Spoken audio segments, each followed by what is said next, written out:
ఖమ్మంలో దారుణం చోటు చేసుకుంది. అనుమానాస్పద స్థితిలో ఒక వ్యక్తి, అతని యొక్క కుమార్తె విగత జీవులయ్యారు.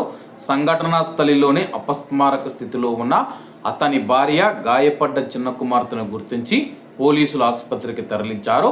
ప్రత్యక్ష సాక్షులు పోలీసులు తెలిపిన వివరాల ప్రకారం ఖమ్మం జిల్లా నేలగొండపల్లి మండలం కోనాయిగూడెం గ్రామానికి చెందిన కనతల రాము 30 సంవత్సరాలు ఒక డిజిటల్ మీడియాలో పనిచేస్తూ ఉన్నారు. ఇతని భార్య పేరు రమ్య 28 సంవత్సరాలు.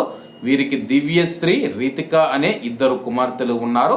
రాము తన కుటుంబంతో కలిసి ఖమ్మం నగరం మామిళ్ళగూడెంలోని ఒక అద్దె ఇంట్లో నివసిస్తూ ఉన్నారు. ఆదివారం సాయంత్రం అతను ఉండే ఇంటి నుంచి దుర్వాసన వస్తూ ఉండడంతో సమీపంలోని వారు గుర్తించి పోలీసులకు సమాచారం ఇచ్చారు. వారు వచ్చి పరిశీలించగా రాము, అతని యొక్క పెద్ద కుమార్తె దివ్యశ్రీ చనిపోయి ఉన్నారు. వారి పక్కన భార్య రమ్య అపస్మారక స్థితిలో ఉన్నారు. చిన్న కుమార్తె రితిక తలకు గాయం అవడంతో బిక్కుబిక్కుమంటూ చూస్తూ కనిపించింది. నోటి నుంచి నురగ వస్తూ ఉన్న రమ్యను, గాయపడిన రితికను ఆసుపత్రికి తరలించి చికిత్స అందిస్తూ ఉన్నారు.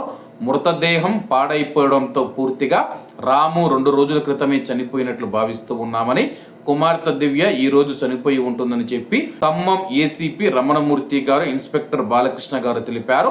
రాము మృతదేహం వద్ద రక్తపు మరకలు కనిపించాయని, గాయంతో ఏర్పడ్డవ శరీరం నుంచి వచ్చిన ద్రవాల స్పష్టంగా తెలియాల్సి ఉంది. దివ్యశ్రీ శరీరం పైన అంతర్గత గాయాలున్నాయన్నారు.